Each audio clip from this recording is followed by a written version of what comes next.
रोजगार नुआ रास्ता देखाई स्ट्रॉबेरी चाष प्रथम करी जाजपुर जिले में यह चाष करी सफल होइछंती महिला चाषी सुमना प्रधान। यूट्यूब देखि स्ट्रॉबेरी चाष पई से मन बळाइथिले। उद्यान विभाग सह जोगाजोग करी चारा आनी लगाइथिले।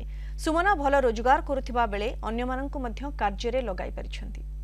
हाँ मन को आम बहुत भल आसला मन को आसला बोली गोटे वर्ष आम कोली चाष कलु कोली चाष आम उपकृत हेलु बोली पुणी स्ट्रॉबेरी चाष करने को उद्योग कलु से कारण आम एग्रिकल्चर आम सहित रहीकि सहयोग करमको स्ट्रॉबेरी स्ट्रॉबेरी काम होची कोड़ी काम होची पानी भी दिया होची औषध पड़ुची सहयोग करछे एंते गोटे नुआ बिजनेस करा हेची आ सहयोग सेंती करछे आ स्ट्रॉबेरी पई ए वर्ष हमें किछि प्लान रखिथिलु एवं राज्य सरकार को तरफ रु हम स्पेशल फ्रूट स्पेसिफिक स्कीम रे हम पाखापाखि 0.2 हेक्टर पई आमे तांकु सहायता करथिलु। सेथिरे हमर जो उन्नत मानर चारा ओडिशा राज्य बिहान निगम द्वारा आमे तांकु जोगे दिथिलु।